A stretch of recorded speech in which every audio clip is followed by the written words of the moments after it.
बहुत ही सुंदर जंगल था जहाँ सारे पक्षी खुशी खुशी रहते थे। जंगल में सब कुछ अच्छा चल रहा था, ना खाने पीने की कमी थी और ना ही किसी और बात की कोई परेशानी थी। तभी जंगल में एक लकड़हारा आता है। लकड़हारा एक पेड़ काटने लग जाता है। आज मुझे यह पेड़ काटना ही है ताकि इस पेड़ की लकड़ियां काटकर मैं अपने कारखाने ले जा सकूं। लकड़ियों का दाम बहुत बढ़ गया है, मुझे अच्छे से अच्छे दाम मिलेंगे और मेरी पत्नी भी बहुत खुश हो जाएगी। तभी लकड़हारा जोर जोर से पेड़ को काट देता है। उस पेड़ पर मुनमुन चिड़िया का घोंसला था। मुनमुन दाने लेने गई थी। तभी मुनमुन आकर देखती है कि मुनमुन का घोंसला नीचे पड़ा है और मुनमुन के अंडे भी फूटे हुए हैं।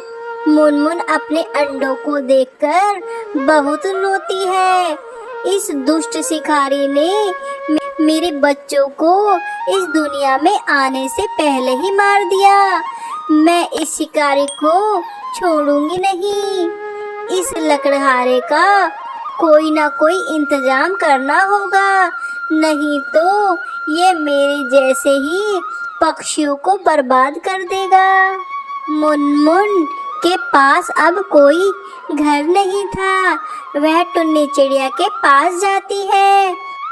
टुन्नी बहन, क्या मैं यहाँ कुछ दिन तुम्हारे पास रह सकती हूँ?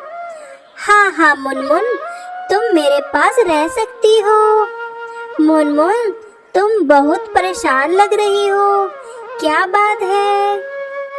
टुन्नी बहन, आज एक लकड़हारे ने मेरा घोंसला तोड़ दिया। जिस पेड़ पर मेरा घर था, उस लकड़हारे ने उस पेड़ को काट दिया। बेरहम लकड़हारे ने मेरे अंडों पर भी तरस नहीं खाया, मेरे अंडे भी तोड़ दिए। अब मैं क्या करूं, कहाँ जाऊं? टुन्नी बहन, हमें उस लकड़हारे का कुछ ना कुछ तो करना होगा, वरना हमारे जंगल के पक्षी बेघर हो जाएंगे। तुम चिंता ना करो मुनमुन, हम मिलकर कुछ ना कुछ जरूर कर लेंगे। ऐसा करते हैं, हम राजा जी के पास चलते हैं।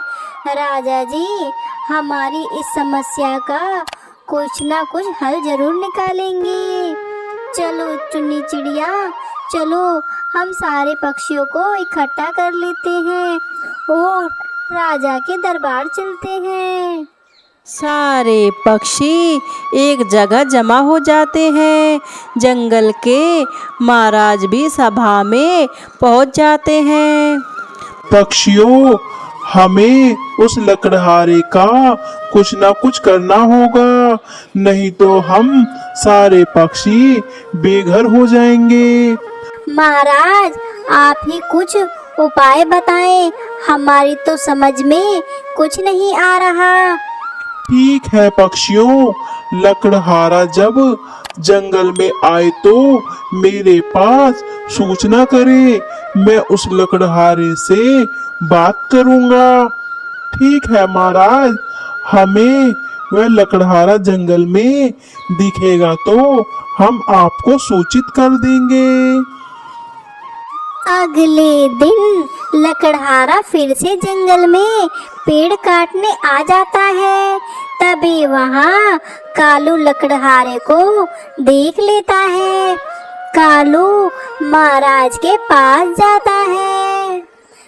महाराज, वह लकड़हारा फिर से जंगल में आ गया है और वह पेड़ काट रहा है। ठीक है कालू, मुझे लेकर चलो। महाराज उस लकड़हारे के पास पहुंच जाते हैं। हे लकड़हारे, तुम रोज रोज यहाँ क्यों पेड़ काटने आते हो?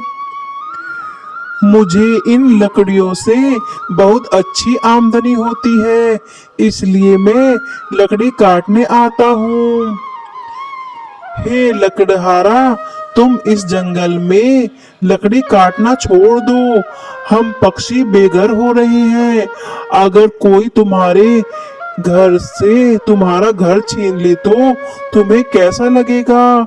अगर जंगल में पेड़ नहीं होंगे तो वर्षा नहीं होगी, वर्षा नहीं हुई तो फसल नहीं आएगी, और शुद्ध हवा नहीं होगी तो तुम मनुष्य भी तो इसका हर जाना चुकाना होगा। लकड़हारा राजा की बात सुनकर हैरान हो जाता है। पर मेरा रोजगार तो इन लकड़ियों से ही चलता है, मैं इसके बिना क्या करूंगा? हे लकड़हारा, तुम जंगल के बाहर के पेड़ काट लेना, या हम सारे पक्षी रहते हैं। अनजाने में ही सही, पर तुमने हम पक्षियों को बेघर कर दिया है।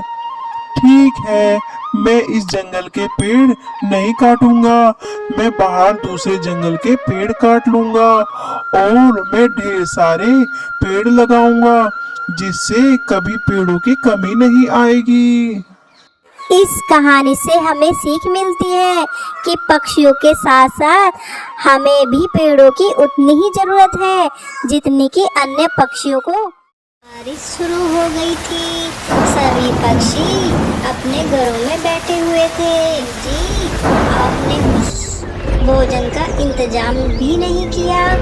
देख रहे हो ना कितनी बारिश हो रही है। अब इतनी बारिश में हम भोजन का इंतजाम कैसे करेंगे?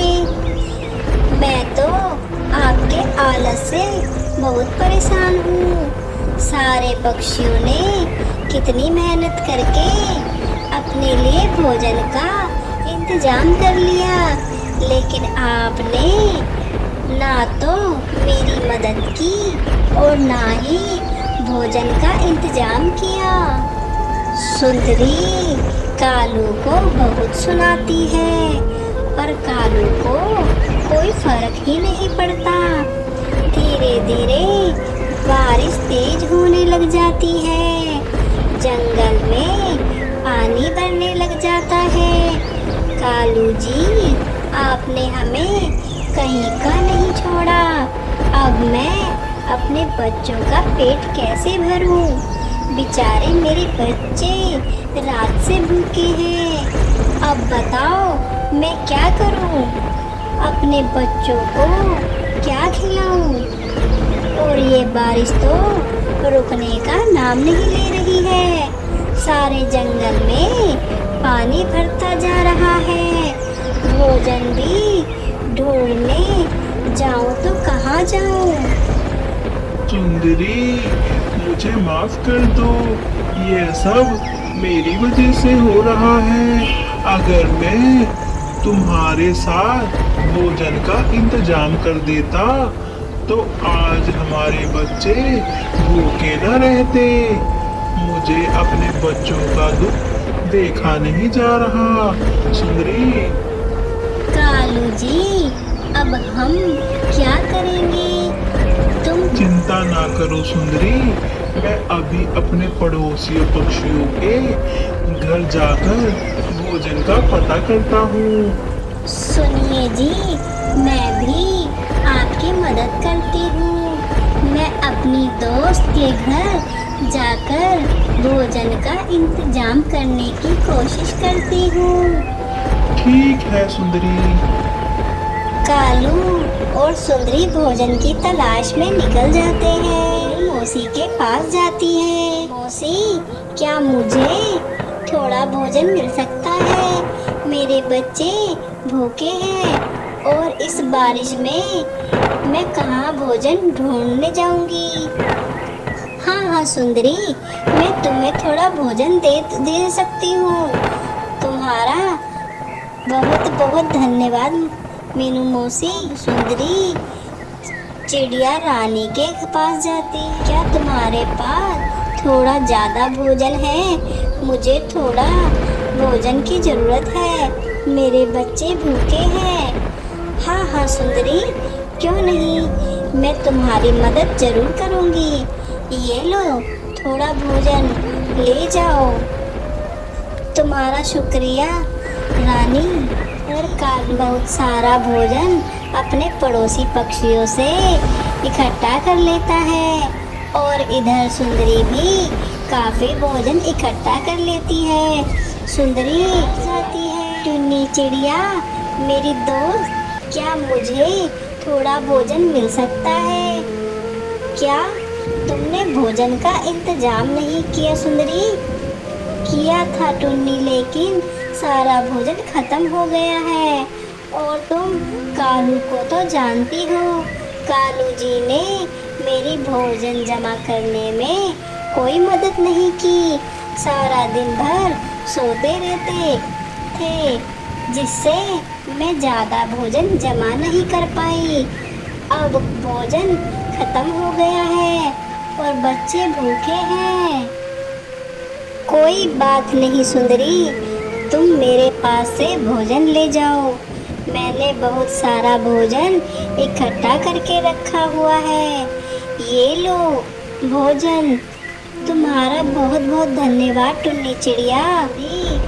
अब अपने घर आ जाती है। सुंदरी और कालू बहुत सारा भोजन इकट्ठा कर लेते हैं। सुंदरी देखो, मैंने काफी सारा भोजन इकट्ठा कर लिया है। हाँ कालू जी, मैंने भी बहुत सारा भोजन इकट्ठा कर लिया है। अब हमारा भी भोजन कुछ हफ्तों तक चल जाएगा, तब तक बारिश भी रुक जाएगी। फिर हम दोनों साथ में भोजन इकट्ठा करेंगे। ठीक है सुंदरी, अब हम दोनों मिलकर भोजन इकट्ठा करेंगे।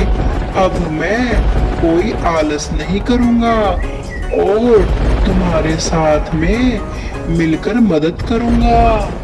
हमारी इस वीडियो को लाइक करें, कमेंट करें, शेयर करें और हाँ, हमारे चैनल को सब्सक्राइब करना ना भूलिएगा। अभी के लिए बाय।